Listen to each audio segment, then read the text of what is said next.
Hi everyone and welcome back to the channel. Now we're now in the second month of investing within a junior stocks and shares ISA for my daughter. I opened this ISA around a month after she was born and I've been investing in a global index fund to see how much growth I can gain before her 18th birthday. We've had yet another record month, which is really exciting to see this early on in the investment journey. In today's update, I'm going to go over some key market changes that might have impacted this portfolio and try and identify where some of that growth has come from. After a quick market recap, I'll then dive straight onto the Vanguard platform and we can analyse some of this performance. So starting here in the UK, one of the biggest things that's happened in the last month was the autumn budget. Since this budget, the FTSE 100 has dipped somewhat. A key element of this budget was the increase of employer national insurance contributions, which has gone from 13.8% to 15%. The aim of this is to raise approximately 25 billion. While this approach keeps national insurance increases away from workers directly, the effect on businesses could reduce profitability over time, potentially leading to slower wage growth or job cuts. Additionally, with many tax bands frozen, fiscal drag could gradually pull more individuals into the higher tax brackets, reducing household spending power and impacting consumer-driven growth. While it might solve some problems, it definitely introduces several pressures which might impact the growth of the FTSE 100 over the long term. Further analysis over the coming months will reveal whether these strategies have worked. If you're interested in any more information on how the autumn budget might impact you, I actually did a video on this recently, so I'll leave a link to this somewhere up here. In much brighter news, the US market achieved new all-time highs, with the S&P spiking up here, as you can see. This puts the S&P 500 year-to-date performance up at almost 24%, which is pretty incredible. The biggest factor which has fed into this spike in the last month was of course the US election. This growth is largely due to investors' optimism around the anticipated policy shifts, a more pro-business approach from President Donald Trump. Trump's win has led to investor confidence that corporate tax cuts will be a priority, potentially lowering the effective tax burden on US companies. Lower taxes could increase company profits, leading to investors to expect growth in corporate earnings. So moving over to the European market, and there's a slightly different story here. One major story this month has been the central bank's recent rate cut, which aimed to stimulate growth in a sluggish economy. However, inflation remains a challenge, continuing to hover above ideal levels, which complicates the central bank's ability to lower rates without risking price instability. Donald Trump's US election has actually had quite a big impact on the European market as well. Investors are currently weighing up the impact of potential trade policies which could have a negative effect on the European market. Trump's proposed tariffs of 10 to 20% on imports, including those from Europe, have raised concerns, especially in Germany. As Europe's largest economy, Germany is pretty exposed, with potential tariffs estimated to cost around 1% of its GDP. Moving on to the emerging market, it's a similar story to that of Europe. The possibility of these new trade barriers has created uncertainty within the markets, especially in China and India. China in particular has seen declines due to the fears of escalated trade tensions and potential for reduced exports. Other emerging markets have faced capital outflows, with investors turning to safer assets amid the tariffs threat. All of these global trends are reflected in my daughter's global index fund performance. I think it's about time we delve into Vanguard and have a look at this performance. Okay, so delving straight in on the portfolio, this is the main performance screen. So just going to go over some top line figures here really.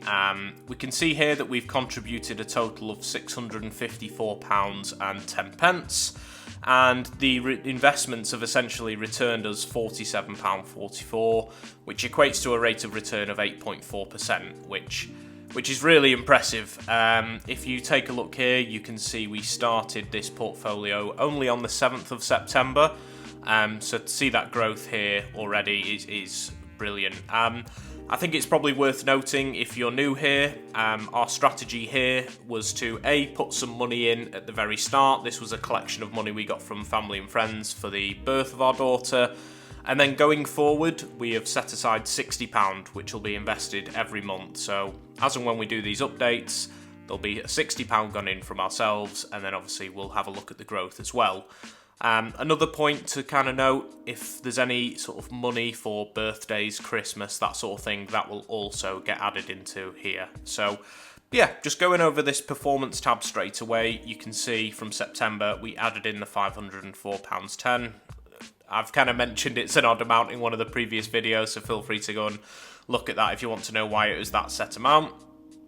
And then we've kind of added in bits, drips and drabs, but if we come up to since our last update, which is around the 20th of October, I believe, so we had around £627 in there. Since then, the market dipped ever so slightly, and then you can see that bump up. That's from when we added in our £60 on the 1st of November.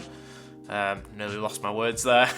And yeah, so from then, we've had the impact from the US election and all these other things that I've mentioned. So £677, and then that's since jumped up to, yeah, you can see there at highs, it was kind of £706, and it's dipped ever so slightly as the market's kind of calmed. But either way, we're over the £700 mark already, which is great to see.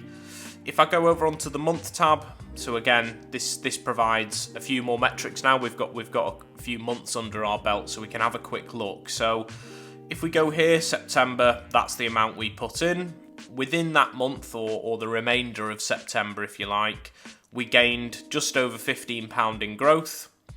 Then moving into October, you can see we added £90. So the £90 was built up of the £60 that we put in every month, and we also had a bit of a late monetary gift from the birth of my daughter, which was £30, which is why that's made up to the £90. So the £90 was also added there, and then we've had just under £11 of growth in that month, which gave the cumulative returns at £26. And again for November, we started with £620, added in the 60. We've also had, just over £21 worth of growth there, which overall just shy of £50 really worth of growth. But I think the key here, and I kind of reiterated this in my previous video, if you'd have gone down the cash ISA route, you're looking at interest rates of maybe 4 or 5% for the year. We've been invested in just over 2 months, and we've managed to gain 8.4% in the space of 2 months, essentially, or just over 2 months. So I hope that kind of gives you a bit of a transparent view, really, on how it can go with investing when compared to cash savings. Now, I have absolutely no issue with a cash ISA, but yeah, I think for long-term growth, especially since this is going to be growing till my daughter's 18th birthday, I've got enough time to ride out market highs and lows and ultimately gain from the long-term growth approach from the stock market. So that's great. Moving on to investments. Again, if you're new here, I invest in a FTSE Global All-Cap Index Fund. From the top of my head, I think there's around 7,500 companies within this, so it's well diversified. We set that direct debit to purchase £60 of that particular index fund every month. It's the approach is very hands-off. That index fund does a lot of the hard work for you in terms of kind of exchanging companies and also creating that global balance. And also that diversity, the diversification that comes with it, which is great. If I jump onto the Insight tab, again, you can see, I've covered this in previous videos, but if you're new here, I love this graphic and I always rave about this. I think it offers a really nice snapshot of where your money is invested from a country view. Obviously, large holding in North America, as you'd expect, being the largest economy in the world. And then you can see how it's kind of split up. We've got 11% in Asia Pacific, we've even got 3% in the UK, 6% in Japan, and 11% in Europe. So it's well diversified across the globe, which is great. Also gives you a snapshot of your top 10 investments within that index fund. You can, of course, if you really wanted to add various index funds and ETFs within the Junior Stocks and Shares ISA, you can. I'll make that clear, you don't just have to pick one, it's really up to you. But yeah, these graphics are great. You can see the sector, the top 10 investments, and a little snapshot of the last 3 months' performance. So yeah, I think overall, really happy with the way this is going. And I'm just excited to see where we can get to in a year's time, 5 years' time, 10 years' time. Under no illusion, of course, that we have had a bit of a market rally recently.